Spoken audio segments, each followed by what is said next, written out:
Hi, good morning. దీనికి juice అని పేరు పెడదామా లేక మిల్క్ షేక్ అందామా?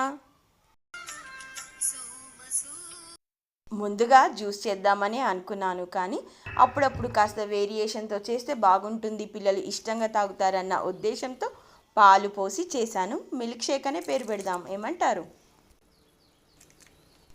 ప్యాకెట్ ఎలా కట్ చేశానో గమనించారు కదా, దాని గురించి చెప్తాను. ఇక ఇందులో కొబ్బరి బెల్లం వేశాను. బిఫోర్ కోవిడ్ అనుకుంటా ఒక వీడియో చూశాను. పాల ప్యాకెట్స్ అలా చిన్నగా క్రాస్గా కట్ చేస్తాం కదా, ఆ చిన్న చిన్న ముక్కలన్నీ కూడా రీసైక్లింగ్కి వెళ్ళవంట. మనం ఎన్ని ఇళ్ళలో లక్షల ఇళ్ళల్లో అవన్నీ రోజు వేస్ట్ అయిపోతాయి, అవి రీసైక్లింగ్కి వెళ్ళవు అని వాళ్ళు ఒక ఐడియా ఇచ్చారు.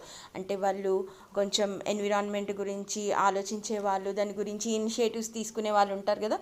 నాకు సడన్గా పేరు గుర్తుకు రావట్లేదు.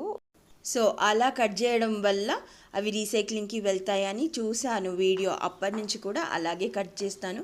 ఎప్పుడు మీకు చూపిద్దాము, ఓ మాట చెప్దాము అని అనుకుంటున్నా, ఏదోలాగా మిస్ అవుతున్నాను. అంటే ఆ చిన్న కట్ ఉంటుంది కదా, ప్యాకెట్ నుంచి విడిపోకుండా. పాల ప్యాకెట్ అని కాదు, ఎన్నో పాలిథీన్ కట్ చేస్తుంటాము, అన్నిటికి కూడా ఆ చిన్న కట్ విడిగా కాకుండా దానికే ఉండేలా చూసుకుంటే ఆ పెద్ద ప్యాకెట్తో పాటు అది రీసైక్లింగ్కి వెళ్తుందన్నమాట. ఈ తోటకూర కాడలు చూసారు కదా, నేను వీటితో ఏం చేశానో నెక్స్ట్ వీడియోలో చెప్తాను. ఇక ఈ plastic microwave safe idli plates, melamine plates, serving plates, ఈ నాన్ స్టిక్ తవాస్ అన్నీ డిస్కార్డ్ చేస్తున్నాను. ఇంట్లో ఊరికే అలా ఉంటాయి, అవగాహన లేనప్పుడు ఒకటి రెండు సార్లు వాడాను. అయితే అందులో ఏవి కూడా మేము కావాలని కొన్నవి కాదు, ఏదో కొంటే దాంతో పాటు ఫ్రీగా అంటగడతారు కదా, అలాంటివన్నమాట. సరే ఉన్నాయి కదా అని ఒకటి రెండు సార్లు వాడాను, ఇంకా వాడకూడదని నిశ్చయించుకున్నాక పక్కకు పెట్టాను. ఇంకా ఇన్నాళ్ళకు వాటిని పడేసే టైం వచ్చిందని చెప్పేసి తీసేస్తున్నాను.